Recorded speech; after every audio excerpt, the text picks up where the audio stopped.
Con este video empezamos el capítulo 4 que se llama Cónicas 2. La intención de este capítulo 4 es hacer una clasificación completa de los polinomios cuadráticos o de segundo grado en dos variables.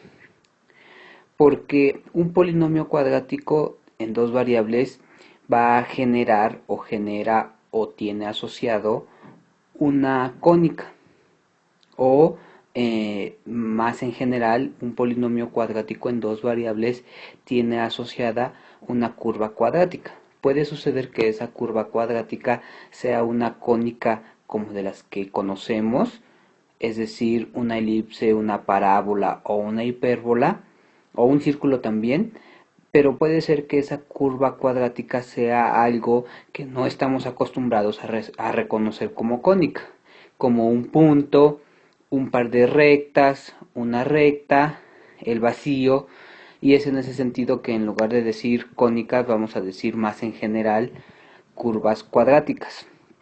Entonces lo repito otra vez. En este capítulo vamos a aprender a hacer como toda esa clasificación de las cónicas o de las curvas cuadráticas a partir de saber que están asociadas a polinomios cuadráticos.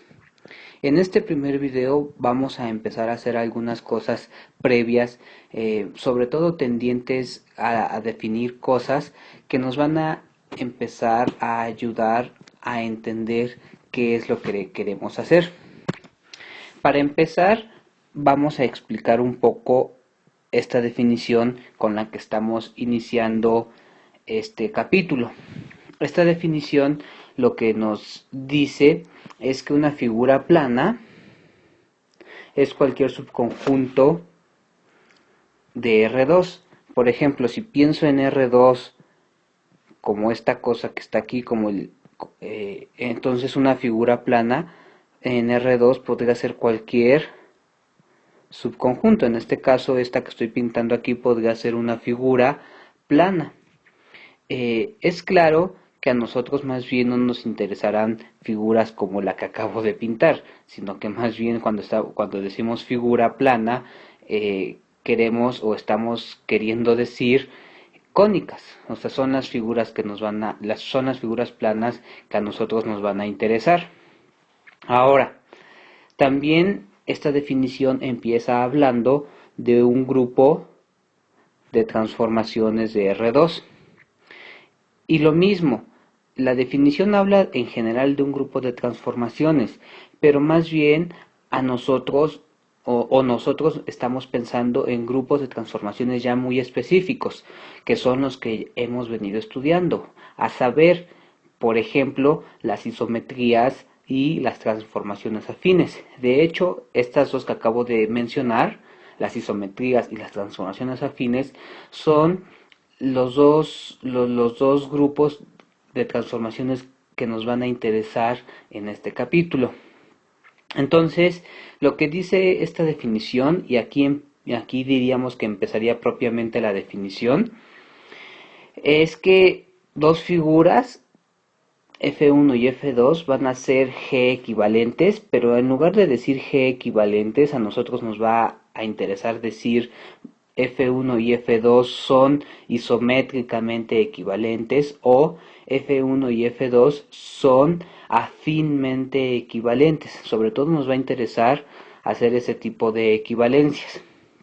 Entonces, F1 y F2 son G equivalentes o equivalentes módulo G, lo cual denotamos de esta manera, es decir, F1 G equivalente con F2 si existe una transformación que pertenece a G, es decir, si existe una isometría o una transformación afín, porque son las transformaciones que a nosotros nos interesan, de tal forma que al aplicarle G a la primera figura, la función G a la primera figura nos la va a mandar a la segunda figura, es decir, van a ser una figura F1 y una figura F2 van a ser G equivalentes si existe una función o una transformación que a la primera figura la manda en la segunda figura.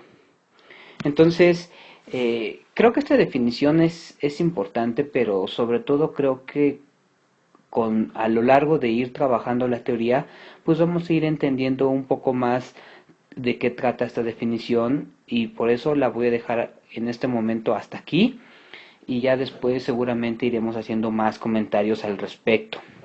Ahora, lo que voy a hacer enseguida va a ser probar una proposición con respecto a este garabato. Es decir, vamos a probar que ser G equivalente es una relación de equivalencia.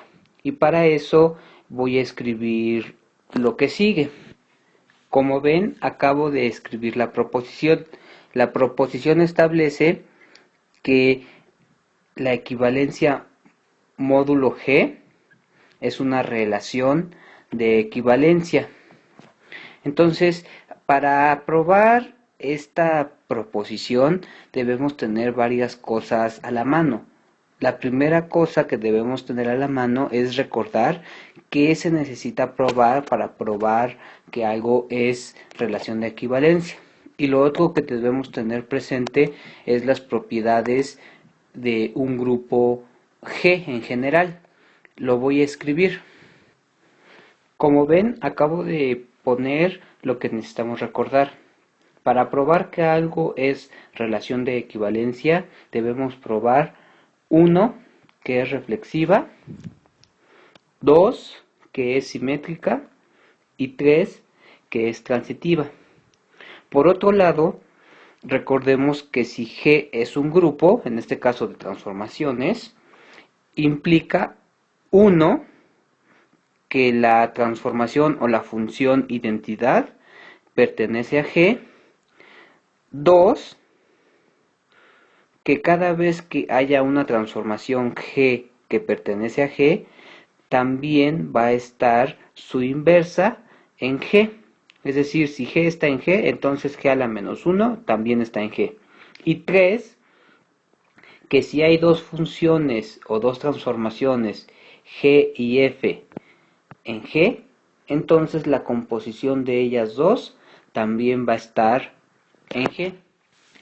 Con lo anterior ya estamos en condiciones de probar que esto es una relación de equivalencia. Lo empezaré a probar en la siguiente lámina y empezaremos obviamente probando el primer punto, es decir, empezaremos probando que ser equivalente módulo G o ser G equivalente es una propiedad reflexiva. Tenemos que demostrar que ser G equivalente es una relación reflexiva. Debemos partir de que tenemos una figura plana F y debemos demostrar que F está relacionado con F misma, que F está relacionado consigo misma. Es decir, debemos hacer ver, o lo que tenemos que demostrar, es que existe una transformación que pertenece a G, de tal forma que esa transformación a F la manda a F misma, es decir, que no le hace nada. Pero a partir de que sabemos que G es un grupo, entonces es evidente cuál debe de ser esta transformación G que no le haga nada a la función, a la figura F. Podemos decir que sabemos que la función identidad pertenece a G, pues G es un grupo. Entonces, justamente como es la función identidad, al aplicarle la identidad a la figura plana F, pues la va a dejar como F, es decir, no le va a hacer nada. Y por lo tanto podemos decir que en efecto una figura plana está relacionada o es G equivalente con ella misma. Entonces, como ven, es en realidad bastante sencillo. De hecho, para probar que es reflexiva, ocupamos el hecho de que la identidad esté en G. Del mismo modo, para demostrar que que ser G equivalentes es una relación de equivalencia, para demostrar que es simétrica, vamos a utilizar el hecho de que las inversas están en G, y para probar que es transitivo vamos a utilizar el hecho de que las composiciones de funciones están en G. Vamos a probar ahora el segundo punto. Ya tenemos escrito lo siguiente que debemos demostrar. Para demostrar que la relación es simétrica, debemos considerar o debemos partir del hecho de que tenemos dos figuras planas F1 y F2, y debemos suponer que nos dan por cierto que F1 es G equivalente con F2. Es decir, bueno, tenemos que suponer que F1 es G equivalente con F2, y lo que tenemos que probar es que F2 es G equivalente con F1. El hecho de que F1 esté relacionado con F2 significa que existe esta G, que existe una función G, de tal forma que a F1 lo manda a F2. Además, esta función G debe de pertenecer al grupo G de transformaciones, y como que pertenece al grupo G de transformaciones, sabemos que debe de existir su inversa, y esta inversa va a cumplir la siguiente propiedad. Si yo le aplico G a la menos 1 a F2, el hecho de que yo sé que F2 es igual a G de F1 me permite sustituir en este momento aquí adentro. En lugar de poner F2 voy a poner G de F1. Entonces voy a tener G a la menos 1 de G de F1. Pero si nos fijamos, esto que está aquí va a ser la identidad, porque G y G a la menos 1 son inversas una de la otra, y por las propiedades de grupo sabemos que si yo compongo a un elemento con su inverso, pues me da el idéntico. Es decir, esto que está aquí se transforma en la identidad aplicada a F1, pero sabemos que si yo le aplico la función identidad a una figura plana, pues lo que obtengo es la figura plana misma. Por lo tanto, podemos decir que ya logramos encontrar quién debe de ser esa transformación que está en G. Acabamos de encontrar que debe de ser G a la menos 1, de tal forma que cuando yo le aplique esa función a F2, obtengo F1. Y eso es justamente lo que queríamos demostrar, que hay una función, una transformación que a F2 la manda a F1. Entonces, como les decía, para probar ahorita que es simétrica, utilizamos fuertemente las propiedades de grupo, y en particular utilizamos fuertemente que dado un G siempre va a estar su inverso.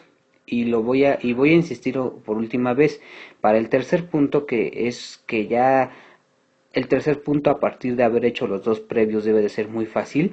En el tercer punto solamente utilizaremos el hecho de que dada una G y una F en el grupo G, su composición está, y podemos verlo ahorita. Creo que ya no es necesario explicar tanto. Para demostrar que ser G equivalente es transitiva, tenemos que suponer que tenemos tres figuras planas y que la primera es G equivalente con la segunda y la segunda es G equivalente con la tercera. Debemos demostrar que la primera es G equivalente con la tercera. El que la primera sea el que F1 sea G equivalente con F2 significa que existe G1 que cumple esto. Y lo mismo, existe G2 que a F2 me lo manda a F3. Además, por propiedades de grupo sabemos que la composición de G1 seguido de G2 pertenece a G. Y es claro que si yo hago esta composición y se la G1 seguido de G2 y se la aplico a F1, entonces voy a terminar obteniendo f3.